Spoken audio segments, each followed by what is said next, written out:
In this video, we're going to talk a little bit about pain. We're going to be talking about how our bodies are able to detect pain and how the system can go wrong in case of persistent pain. Now, before we begin, I think it's important to note that pain is normal and it's actually very, very helpful. Pain is our number one warning system that something is wrong with our body, that some part of our body has been injured or could potentially be injured. It helps us stay out of dangerous situations because we remember situations in which we felt pain before. So in all, it helps protect us, and it's one of the most powerful protective mechanisms that we have.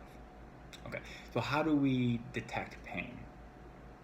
So we have a bunch of receptors in our skin, in our bones, our joints, our organs, and their job is to detect potential threats. I like to think of these guys as guards on the wall of a castle, and their job is to warn the king that something wrong is coming, so to warn your brain that something is wrong. Okay, so when these guards get these messengers that something is wrong, that could be temperature, it could be mechanical pressure, or it could be chemical in nature. They're going to send a signal, so they're going to send a runner all the way up to the castle or to the palace, that's your brain, to tell that something's wrong, and from there the king, your brain, can decide whether or not something is actually a threat and deem it painful, or whether or not it's expected or it's not a big deal and it shouldn't be painful. Okay? So they send that signal. It's going to go all the way through your neurons, it's going to go all through your spinal cord and up to your brain. Now once it gets to your brain, this is where a threat can be deemed painful. Okay? Your brain is a huge processing center where it's going to take in a lot of information and make the best decision from there. So it's going to get information from your eyes, your ears, your nose. It's going to recall memory of similar situations that you've been in before. It's going to take into account environmental context, who's around you, your emotional state. All this information, tons and tons of information, it's going to take this in and make a decision as to whether or not the threat or stimuli you are feeling or it's being detected is actually something that could be harmful, and whether or not it should be felt as pain. Okay, and if your body decides that it is pain or it's not pain, it can also send signals back down to those receptors and tell them, hey, turn it down a little bit, we don't need this much information, it's not a big deal. Or it can tell you that, hey, I need more information, and it's going to ramp that signaling up. So what happens though when pain goes wrong? You get hurt, and then all of a sudden you heal, everything is fine, but your pain is still there.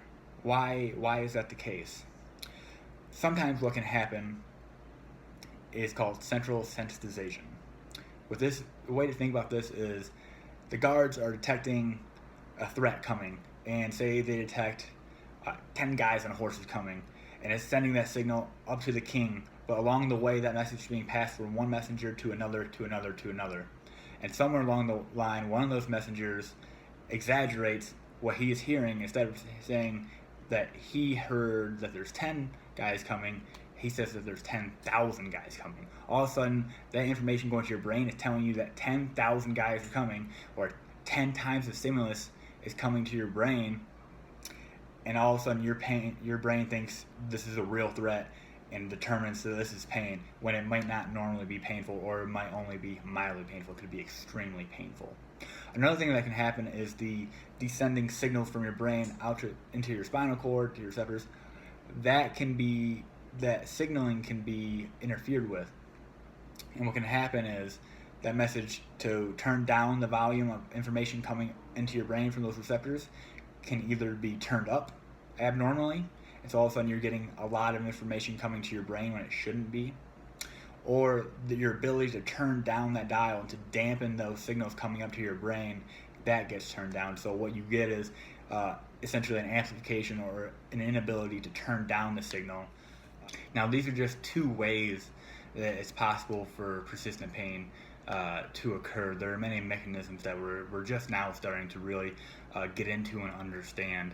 But the important part to remember with this is it is possible for you to still feel pain from a previous injury, even though it's completely healed and there's nothing physically wrong anymore with the original tissue.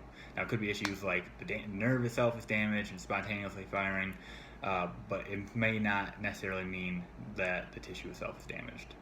Anyways, thank you for listening. I hope you found that this video was helpful for you.